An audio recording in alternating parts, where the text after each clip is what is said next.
Hey everyone, welcome back to the channel. So today I'm going to be taking a look at the Transformers Studio Series Rise of the Beast 108 Deluxe Class Wheeljack. Let me know what you think of this figure in the comment section down below. Is it a pickup or a pass? Let's now take a look at the figure's packaging.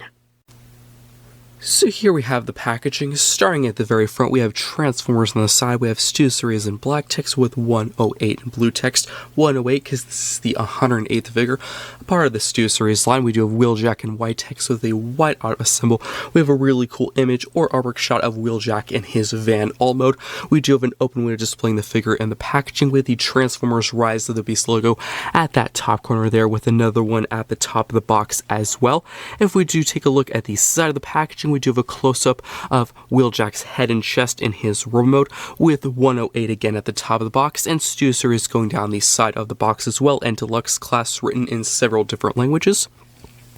If we do go to the back of the box, there's a product shot of the figure in his robot, his all mode, and displayed with his included backdrop. The figure transforms in 28 steps. There's also a very brief description or bio written in several different languages that I'm going to read for you right now. So it does say, Wheeljack and the Autobots race to escape the Terracons. And as for the final side of the packaging, we just have another image or artwork shot of Wheeljack in his remote in a really cool running action pose. And that is pretty much it for the packaging. So let's now take a look at the included backdrop. So here we have the included backdrop. This is the cliffside chase backdrop. Let's quickly take a look at the details. Starting at this side here, we do have Transformers going down the side with an Autobot symbol at the top. Taking a look at the middle section, we do have a really cool image or artwork shot of the cliffside and highway from the Rise of the Beast film. We also do have a Transformers Rise of the Beast logo at the plaque that the figure sits on. As for the final side, we do have 108 and Studio Series going down the side. As for the main feature or function of this backdrop, you can display Wheeljack in his robot or alt mode, as you can see here, and that is pretty much it for the included backdrop. So here we have Autobot Wheeljack in his robot mode. Let's take a look at the details. Starting at the very top with the head sculpt, I do like the gunmetal gray for the face with the metallic blue for the eyes and the light brown and white for the entire helmet section. If you do take a closer look at the neck and collar region of the figure, there's some really nice mechanical and pipe piston detailing sculpted in, which I think looks really good. If we do take a look at the shoulder, I do like how there's a few bits and pieces from the alt mode still present in this mode, such as the wheel and rim, which are attached to the shoulder, which I think looks really good. There are a few inaccuracies on this figure. What I mean by is there's a few details and pieces that were not present in the film but are on this toy, which I do know, of course, this is a toy. It's not going to be 100% one-to-one accurate to a movie on a screen. I do understand that, but there is a few areas that I really think Hasbro could have done a better job on, such as the form. There's this massive plate or panel here which doesn't look very good, especially this section sort of sticking out of the hand, which I think may be the reason why we don't have a wrist rotation on this figure, which is a disappointment. So this entire panel or kind of plate section doesn't look very good, but I do like the small details like the doorknob and the little silver trim, which of course is repeated on the other form panel with the other arm there, which again does look pretty good. Now taking a look at the chest, I do like the Autobot symbol that's slap bang in the center, but I definitely think they could have chose another color to kind of highlight and make the Autobot symbol stand out a bit more, because it's kind of white on white, so it really blends together and is lost with the figure. And there's actually a few other details in areas that do that I'll point out in just a sec. So maybe a bit of silver, some gunmetal gray really would have made it a bit more noticeable, but I do like the entire grill pieces and the light pieces at this chest section there. That looks really good. And now moving down to the stomach, I think this looks so cool. If you do get close enough, there's some amazing gears and panels and pistons sculpted in with a really nice kind of glossy blackish gray color.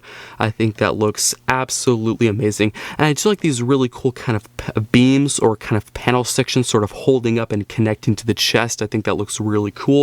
And the other area that I was mentioning before with the Autobot symbol is these sections right here. I think they're supposed to be kind of like headlights from his alt mode, which is a cool placement. I think it gives a lot of detail to his legs, but again, kind of like the Autobot symbol, it's brown on brown, so it's sort of lost with the figure. So I think maybe some silver or some yellow really would have added a lot of personality to those lights, and you would have been able to see them better. But I do like the silver and brown and nut and bolt detailing for the rest of the legs and the feet. And if you actually do look at the inside of the leg, there is a wheel there, which I think looks pretty cool.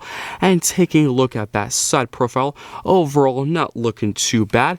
And taking a look at the back of the figure, as for the next inaccuracy, it's actually the door wings, which this is a very interesting kind of story or thing Hasbro did with this figure. So if you haven't seen the Rise of the Beast film, in the film the Wheeljack design actually has the outside or the main side of the door facing towards you, but on the toy they're actually facing away from you. So you actually have the ugly side of the door, the inside of the door facing towards us, which I'm not really sure why they flipped it. For a while when they first revealed this figure, I was thinking, oh, that's actually how it is, but I recently rewatched the Rise of the Beast film.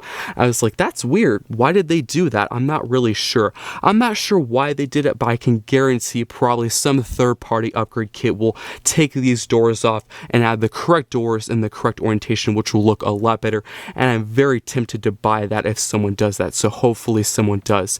He does have a bit of a backpack or kind of butt panel, but if you do hinge this up, it does reveal some really nice spinal mechanical detailing on his back. I think that looks so cool. I had no idea about this detail when I first purchased this figure, but it's a really pleasant surprise. There is a bit of running on the back of the arms that's mostly coming into play for his all mode, so don't really pay much attention to that now.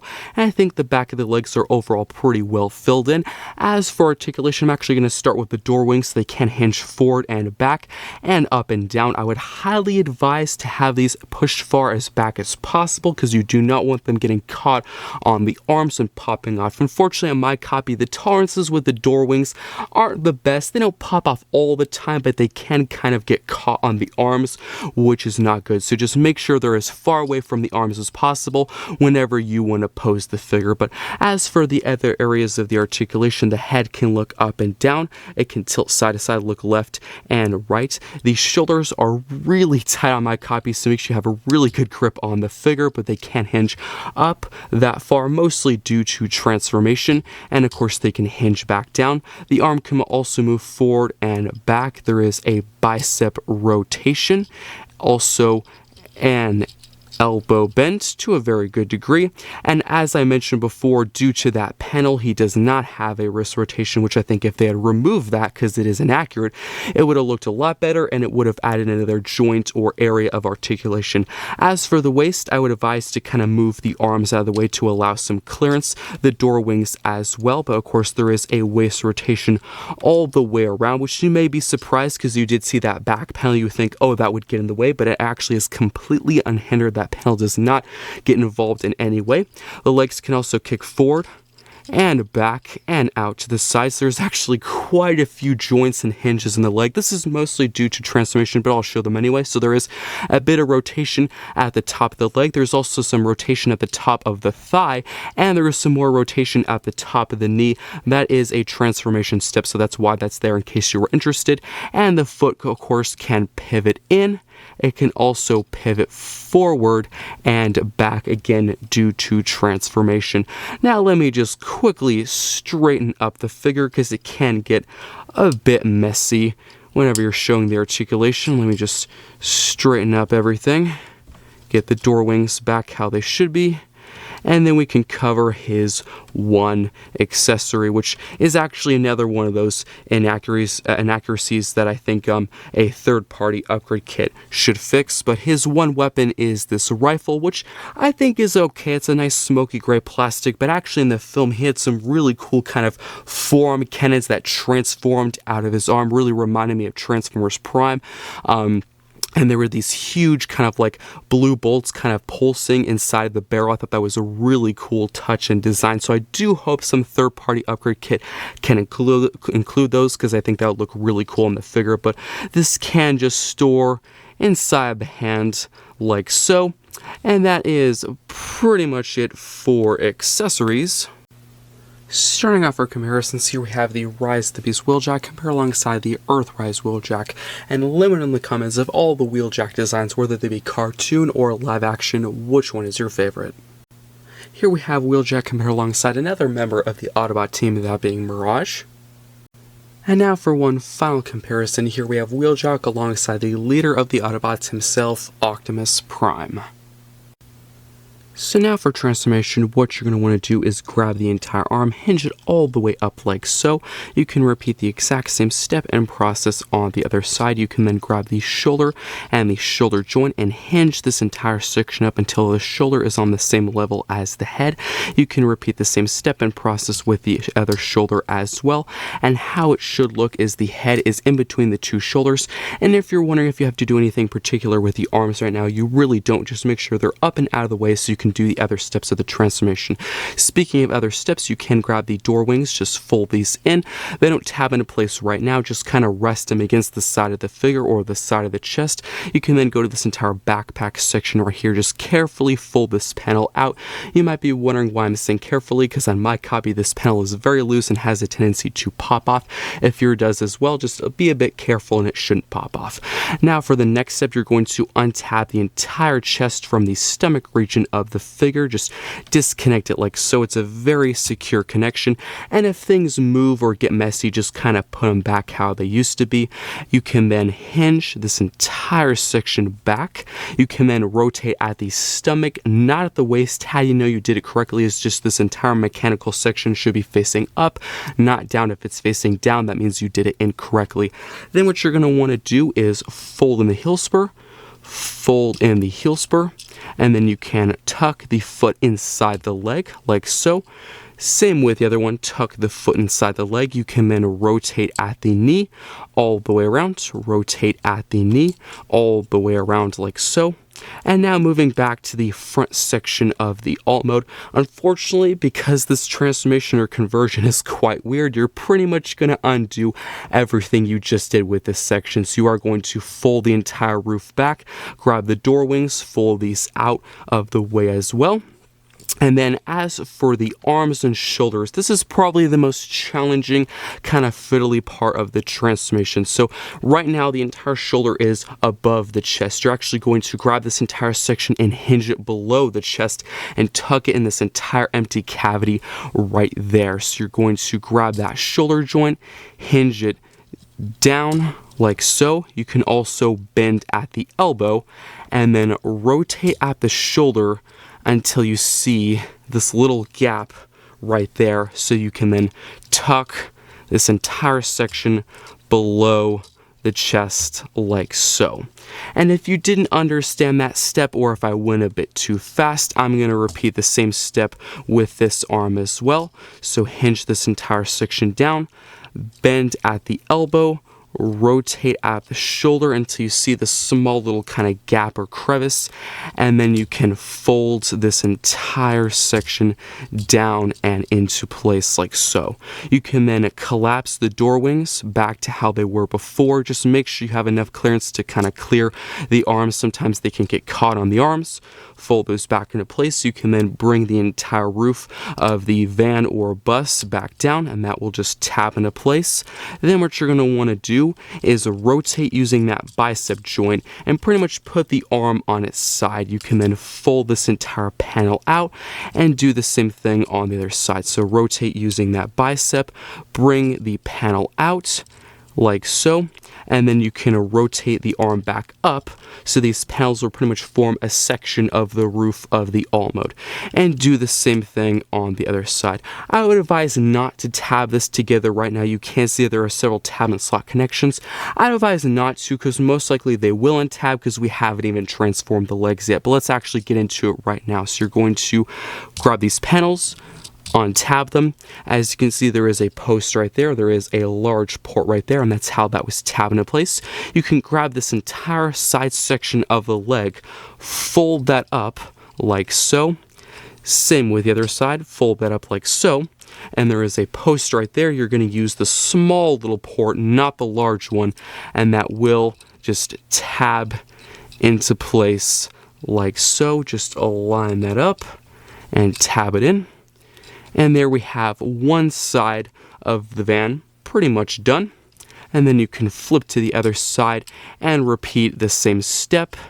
Just tab that post into place. You can then flip to the underside. There is a tab and two slots on the arms, and that will just align up and tab into place. You can then go to the back. You're going to grab these panels back here, which will form the roof or the back section of the roof. Just fold these up. And as you can see, there are several tab and slot connections. Just align all of those up and give the figure a good squeeze.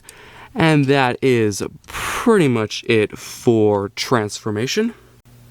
Here we have Autobot Wheeljack in his licensed Volkswagen bus alt mode. Let's take a look at the details. Starting at the very front, I do like all the silver for the entire front grille section, the headlights and the Volkswagen logo with the black for the windshield wipers.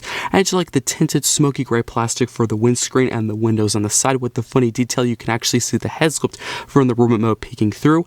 And I do like the base color of the light brown and light white color as well, with some really nice red writing of TV Pablo and some Spanish words as well. I do like the small details like the doorknobs, and the back two wheels are pinned but the front two are mushroom peg, but overall still rolls pretty well across the surface. And there's this really nice silver trim or striping detailing going all the way around the alt mode, as you can see. And if you do look to the back, there's some more of that silver striping and some more silver for the back bumper, and actually a little section here you can imagine a license plate would be, and the same writing and details on this side as well. If you do take a look at the top, there's a really cool rack where you can imagine Wheeljack would store maybe some ammunition, some energons, some weapons, some explosives. And if you take a look at the bottom, overall pretty clean and compact. As for accessory storage, there's only one accessory and only one way to store it. There is a tab right there and a slot at the top of the alt mode, and that just tabs right into place like so. So now for my final thoughts on the Transformers 2 series Rise of the Beast 108 Deluxe Class Wheeljack. It has one of the most controversial designs to come out of the Rise of the Beast film, so is this figure any good? Starting in the room, I think Hasbro did a great job recreating Wheeljack's nerdy head sculpt from the film with the bright blue eyes and big dorky glasses, which are not removable. Another detail that stands out to me is the amazingly sculpted robotic spine on the back of the figure. There are a few inaccuracies or differences between the original CGI model and the toy, such as the door wings, which on the toy have them flip the opposite way from the film design.